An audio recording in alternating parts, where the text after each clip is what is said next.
A buffered solution is a solution that resists a change in pH.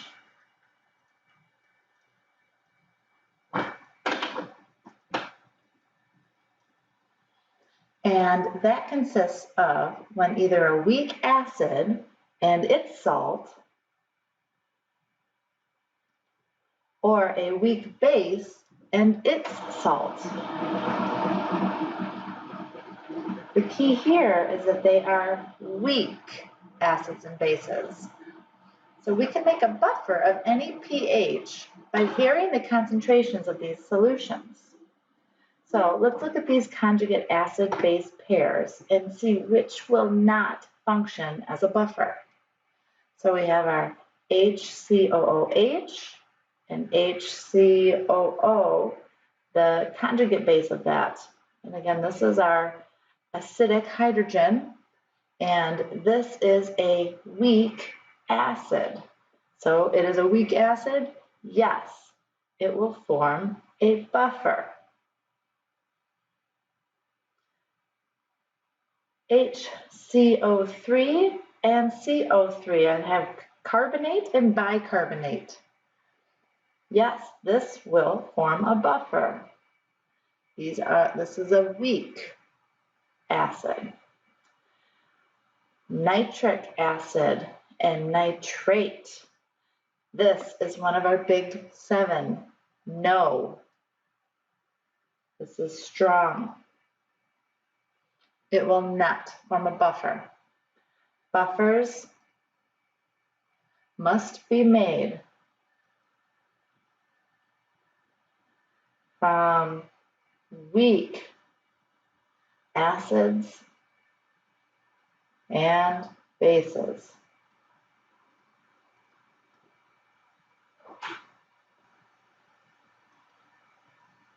Let's consider a buffer composed of a weak acid, HX, and one of its salts, MX. Notice the common ion, the anion. Remember, when we have acids, the anion is what will be in common with that salt. So let's write an equation for the dissociation of this weak acid. So if I have HX, we know that it forms an equilibrium where HX dissociates into H plus and our X minus. And we would show that dissociation constant expression by our Ka, which is equal to our products, our dissociated ions,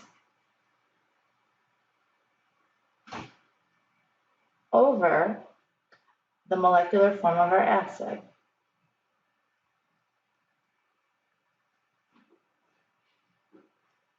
Now, to rearrange and solve for H+, we just need to do some simple algebra.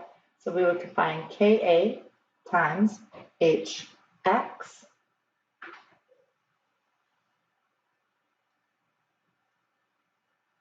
and divide that by X minus to get our concentration of our hydronium ion. The HX representing the molecular form of the acid, and the X minus representing the conjugate base. So we have taken the Ka, which is our dissociated over our undissociated, the products over the reactants, the ions over the molecular form. And we have rearranged it to solve for our hydronium ion concentration, our H+. So we would multiply diagonally our Ka times our molecular form of our acid concentration, and then divide it by the conjugate base to get our H+. So what do we have? H+, and thus pH is determined by 2 factors. The value of Ka of the weak acid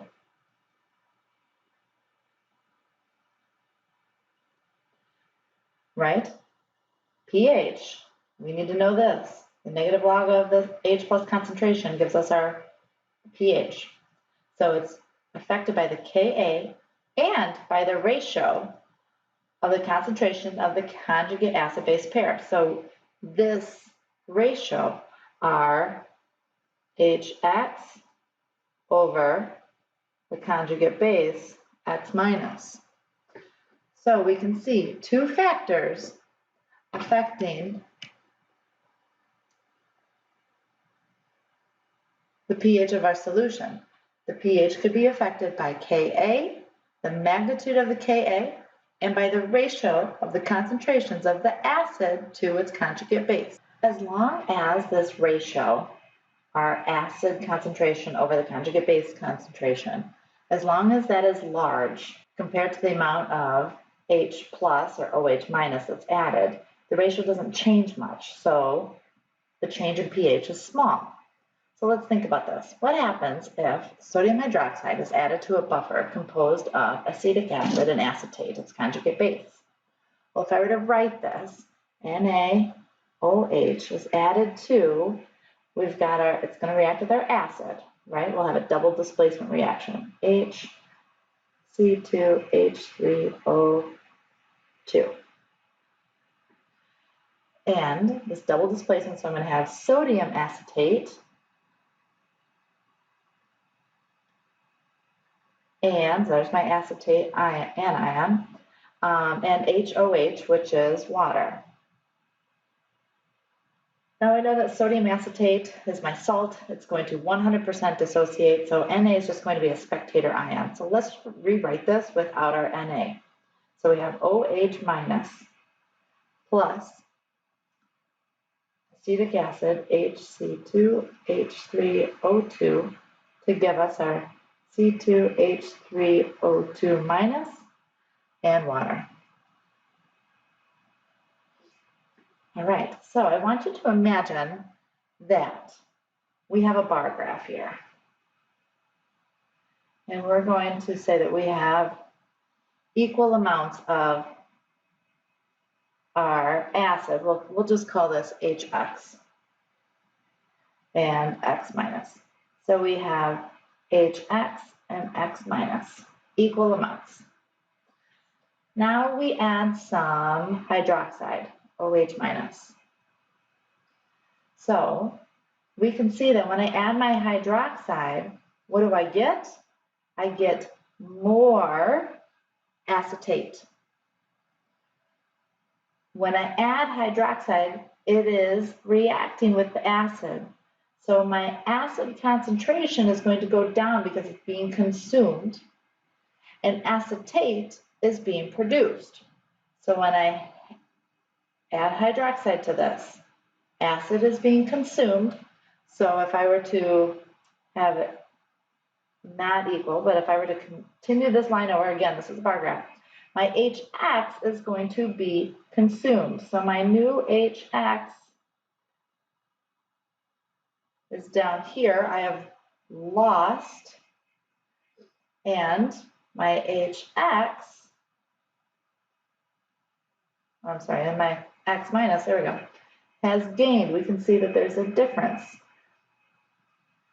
So when I add hydroxide, sodium hydroxide, to a buffered solution, if I had a buffered solution, equal concentrations, I'm consuming HX. You can see I have a lower amount here after adding hydroxide and a higher amount of my acetate that's being produced. Now let's consider what happens if I add hydrochloric acid that's added to this buffer. So let's just use, we'll leave out the chloride ions because that's just a spectator. So I've got my H plus. Now acid is going to react with the base. So the acetate, the C2H3O2 minus. So when I add HCl, it's going to react and consume my base, my X minus, and it's going to produce the acetic acid, HC2H3O2. So this is going to be produced. So if I went the other way in my bar graph, and I said we're adding H plus, my X minus is going to go down. So again, if this is my going neutral, my bar graph for X minus is going to be down X minus. And we can see acetic acid, HX, is going to be larger as it's being produced. Oh, geez, I flip-flopped that. HX. And again, the amount that's being consumed is equal to the amount that's being produced here. So it's just the opposite of what happened when I added OH. When I add the acid, the conjugate base is decreased because it's being consumed, and the acid concentration is increasing. So we can see that when I have a buffered solution, if I add a base to it, we can see my conjugate base rise while my acid concentration is lowered. If I add an acid to it, we can see my acid concentration rise while the conjugate base is lowered. So when we're looking at calculating the pH of a buffer, again, our Ka is equal to our products over reactants, our dissociated over our molecular form of our acid.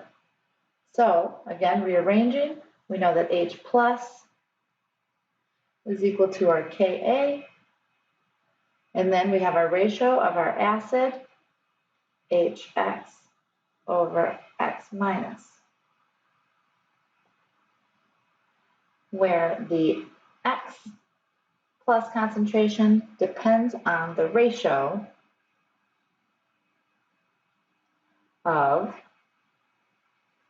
Hx, the acid, over the conjugate base. So if we take the negative log of both sides to find the pH, so the negative log of the H plus concentration gives us the pH. So that would be the negative log of it. We get pH, but we also need to do the same to both sides. So we would have pH is equal to the negative log of Ka times concentration of Hx over X minus. And then we can simplify this. We can say the pH is equal to the negative log of Ka minus the log of Hx over X minus. This can be reduced even further.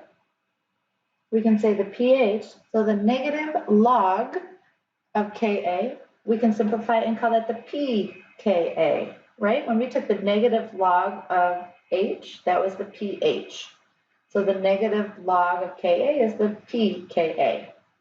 And we can also simplify this by flipping our ratio here. We can make this plus the log of X minus over Hx. We like to do that because addition is just more favored. And this is a very famous equation. It's called the Henderson-Hasselbach equation. So continuing, so this Henderson-Hasselbach equation, again, to look at our equation from before, our pH is equal to the pKa of the solution plus the log. Now we had the conjugate base up there on top because we flipped it, the log of the base, conjugate base over the acid.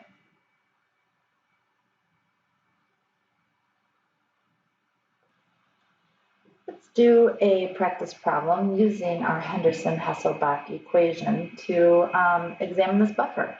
What is the pH of a buffer that is 0.12 molar in lactic acid and 0.1 molar in sodium lactate? We're given lactic acid Ka. So we can use an ice chart, or we can use the Henderson-Hasselbach equation. And the fact that it tells us that it's a buffer, this one is the nicest one to use. So let's plug in what we know. The pH is equal to the negative, or the pKa, which remember pKa is just the negative log of the Ka, and our Ka is 1.4 times 10 to the negative fourth, plus the log of our base over the acid. So we're told our lactic acid concentration is 0.12 molar. And we're also told that we have 0.1 molar sodium lactate. And remember, salts 100% dissociate, so we would have 0.1 molar of sodium ions and 0.1 molar of lactate ions. And the lactate is that conjugate base, so 0.10 molar. Now let's just get out our calculator. I'm going to do the negative log of 1.4 times 10 to the negative 4. Oops. Negative log of 1.4 times 10 to the negative 4 plus the log of 0.1 divided by 0.12. And I get my pH is equal to 3.77 pH units. So the Henderson-Hasselbach equation took the pKa plus the log of the ratio of our base concentration coming from our salt over the acid concentration that was given to us, our lactic acid. Let's move on how to prepare a buffer. So how many moles of ammonium chloride must be added to 2 liters of a 0.1 molar ammonia solution to form a buffer whose pH is 9? Assume that the addition of ammonium chloride does not change the value of the solution. Okay, so first let's look at ammonia. Here we have ammonia added into water, forms an equilibrium, and ammonia is a base, so it's going to grab to form its conjugate acid would be NH4, it's going to form ammonium and hydroxide. And since we are looking at base chemistry, let's look at the Kb for ammonia. Looking at our appendix D, ammonia is 1.8 times 10 to the negative 5.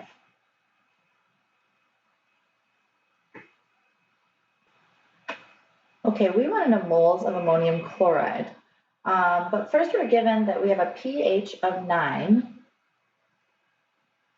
which means that we have a pOH of 14 minus 9, which is 5.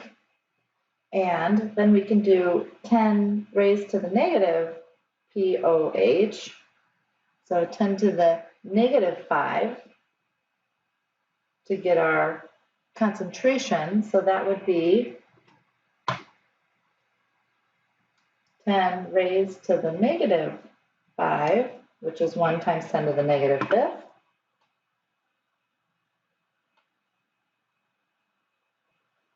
By knowing this, the concentration of my OH, I can plug that in here, my 1 times 10 to the negative 5th molar. I'm also told the concentration of my ammonia was 0.1 molar. And this is hopefully going to help me to solve for my concentration of my ammonium, because if I know concentration, which is moles per liter, I can get to moles of ammonium chloride since I'm given liters.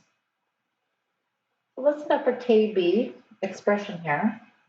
Again, it's equal to our products over our reactants. So the concentration of ammonium, NH4, times 1 times 10 to the negative 5,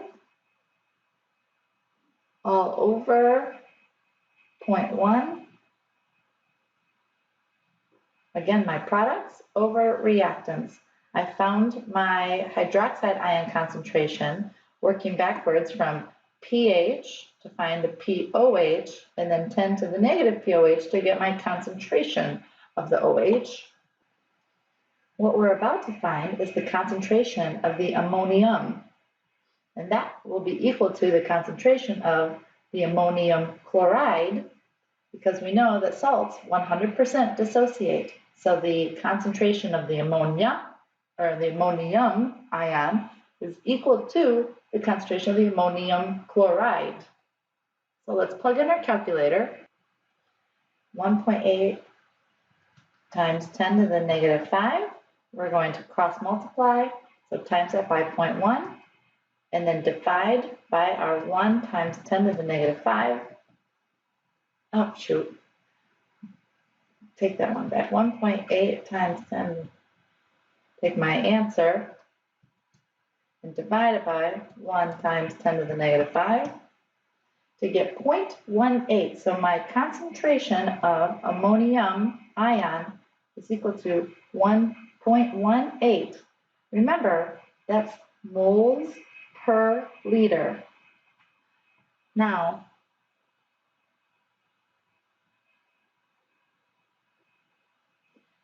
and this is, again, 0.18 moles per liter. Well, we want to know how much can be added to 2 liters. So we need to just times this by 2 liters, right? Because we'll have liters and liters cancel to have moles of ammonium chloride. So 0.18 times 2 is equal to 0.36. 0.36 moles of ammonium NH4Cl. And remember, I was able to take that ammonium, and it's equal to my ammonium chloride, because when we have a salt, NH4Cl, if I'm told that I have a certain concentration of it, it 100% dissociates. So I have that same concentration of my NH4 plus and of my Cl minus, the same concentration, because it 100% dissociates. So I was able to take this, and I knew that I had 0.1 molar of ammonia, and I knew that ammonia and water forms ammonium and the hydroxide. And I needed to find my ammonium for my ammonium chloride, because again, they would be equal. I was able to find the hydroxide concentration by taking the pH, subtracting from 14 to find the pOH, finding the concentration of the OH by doing 10 to the negative pOH, and then plugging it into my Kb expression. Let's look at another problem. This one wants us to calculate the concentration of sodium benzoate. So we're finding the A negative here, or the conjugate base, that must be present in a 0.2 molar solution of benzoic acid to produce a pH of 4.0. So we're going to start with our acid, our benzoic acid, HC7H5O2. We know that when acid, especially this weak acid, we can look up benzoic acid on our appendix D. Benzoic acid is 6.3, has a Ka of 6.3 times 10 to the negative 5. So Ka 6.3 times 10 to the negative 5. So we know that this weak acid is going to dissociate into our H plus and our C7H5O2 minus. All right, so we have how much? 0.2 molar of our acid. Now we were told that it has a pH of 4. So a pH of 4, so if I found the 10 to the negative pH, that's going to give me my hydrogen ion concentration. So 10 to the negative 4, which is 1 times 10 to the negative 4 molar. If I know these two concentrations, I can find my benzoate concentration, which we know is going to be equal to the sodium benzoate concentration.